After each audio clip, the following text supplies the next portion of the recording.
নমস্কার বন্ধুরা, আজ আমি বানাবো নিরামিষ দিনের জন্য একটি পারফেক্ট রেসিপি বেগুন বাহার। এই রেসিপিটি বানানোর জন্য আমি একটা কালো বেগুন নিয়েছি আর একটা গোল সাইজের বেগুন নিয়েছি।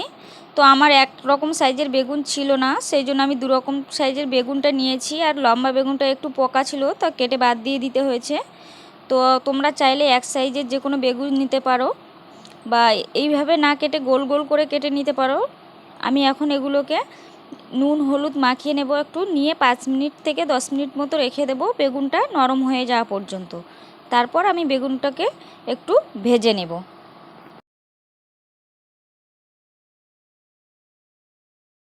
নুন হলুদটা মাখানো হয়ে গেছে, এখন আমি 10 মিনিট রেখে দিচ্ছি। চলে এসেছি আমি 10 মিনিট পর।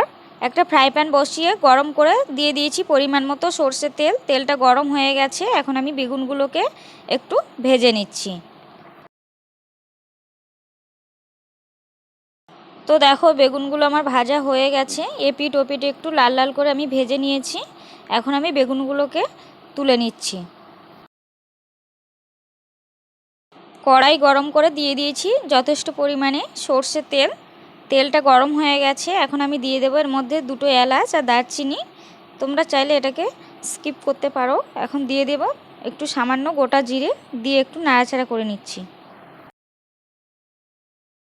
একটু নাড়াচাড়া করে নিয়েছি, সুন্দর একটা গন্ধ বেরিয়ে গেছে। এখন আমি দিয়ে দিচ্ছি পেস্ট করে রাখা টমেটো, আদা আর কাঁচা লঙ্কা একসাথে পেস্ট করে নিয়েছি। 2-3 মিনিট একটু নাড়াচাড়া করে নিচ্ছি। তো 2-3 মিনিট প্রায় নাড়াচাড়া করে নিয়েছি, কাঁচা গন্ধটা চলে গেছে টমেটো আর আদার। এখন আমি দিয়ে দিচ্ছি এর মধ্যে গুঁড়ো মশলা, ধনে গুঁড়ো, জিরে গুঁড়ো, হলুদ গুঁড়ো, নুন আর সামান্য শুকনো লঙ্কার গুঁড়ো দিয়ে সামান্য জল দিয়ে দেবো বাটিটা ধুয়ে। দিয়ে আমি এখন মশলাটাকে পুরোপুরি তেল ছাড়া পর্যন্ত কষিয়ে নিচ্ছি।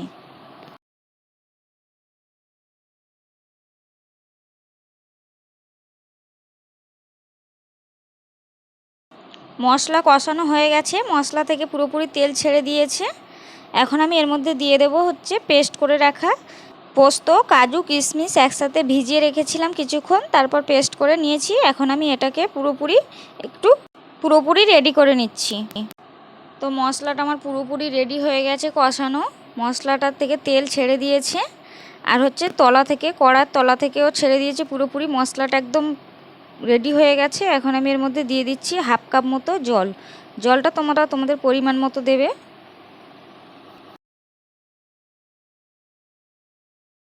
জলটা দেওয়ার পর আমি এটাকে ফোটা পর্যন্ত অপেক্ষা করব।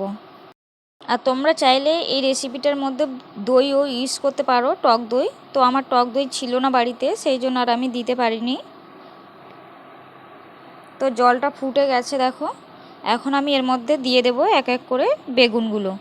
দিয়ে আমি গ্যাসটাকে একদম লো ফ্লেমে রেখে ঢাকা দিয়ে 10 থেকে 15 মিনিট মতো আমি এটাকে রান্না করে নেব।